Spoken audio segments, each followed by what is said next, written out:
You know, there are a few questions in AP exams which are intentionally put there just to make you guess it wrong. Yeah, you heard me correct. There are questions which are such that you might think of a particular answer and the answer looks very right to you, but it's actually wrong. Let us look at this question which conveys the same. If a particle travels the first half of the distance with a speed v1 and the second half of the distance with a speed v2, find its average speed during the journey. So many students with rush with an answer which is v1 plus v2 divided by 2. And guess what? It's wrong. I'll show you how it works. So the average speed is essentially the total distance traveled divided by total time taken. So let us say that the particle covers a total distance of 2d. Why I'm taking 2d and not d? Because of the ease of calculation, right? So let us say that these distances were d and d, and they were done with speed v1 and v2 respectively, right?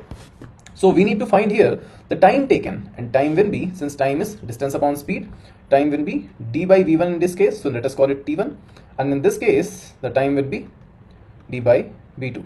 Alright, so now if we calculate the average speed, let's call it v bar, that should be equal to total distance, which is 2d, divided by the total time taken, which is d by v1 plus d by v2. Now see what happens. Take d common from here and cancel it out. So this is 2d divided by d times 1 over v1 plus 1 over v2. And now you see that the d cancels out, right? And it should cancel out because it is a variable that we have assumed from ourselves. And it must not eventually appear in the answer, right? Because it was not originally given. Alright. So the answer is this. Let us simplify it a bit. So v bar will be equal to 2 divided by, so if you simplify it, that becomes v1 plus v2 by v1 v2, right? So it becomes 2v1 v2 divided by v1 plus v2. Does that make sense? See, this is actually the average velocity that you should be getting, which is 2 times v1 times v2 whole divided by v1 plus v2. Now, why is it like that?